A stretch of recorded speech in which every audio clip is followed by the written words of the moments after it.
Platform 65 ఈ theme చూసేసరికి చాలా ఎక్సైటింగ్గా అనిపించింది. సో లోపల ఇంకా ఎంత ఎక్సైటింగ్గా ఉంటుందో అని వెళ్ళాము. సో రాంచీ స్టేషన్లో కూర్చున్నాం. మొత్తానికి మెన్యూ అయితే ఇంకా ఆల్మోస్ట్ అన్ని రెస్టారెంట్స్ లాగానే ఉంది. ఆంధ్ర ఐటమ్స్ అయితే కొంచెం ఎక్కువగా అనిపించాయి. అండ్ మేమైతే లంచ్ టైంకి వెళ్ళాం కాబట్టి chicken biryani and paneer biryani order చేసాము. సో ట్రైన్ వచ్చేస్తుంది ఏం తీసుకొస్తుందో అనుకున్నాము. అది పన్నీర్ బిర్యానీ మాత్రమే తీసుకొచ్చింది. సో అక్కడ అడిగితే వెయిట్ ఎక్కువ ఉన్నవి అది ట్రైన్ తీసుకురాదు అని చెప్పారనమాట. సో మేము ఫుల్ ఫ్యామిలీ ప్యాక్ ఆర్డర్ చేసాం బిర్యానీ, చికెన్ బిర్యానీ.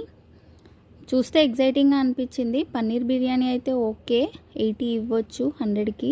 బిర్యానీ కూడా బాగాలేదని కాదు, బాగుంది, తినొచ్చు అంతే అనమాట. సో అండ్ బిర్యానీతో ఈ పీసెస్ ఎక్స్ట్రా వచ్చాయి. మీరు ప్లాట్ఫామ్ 65లో ఏ ఐటమ్స్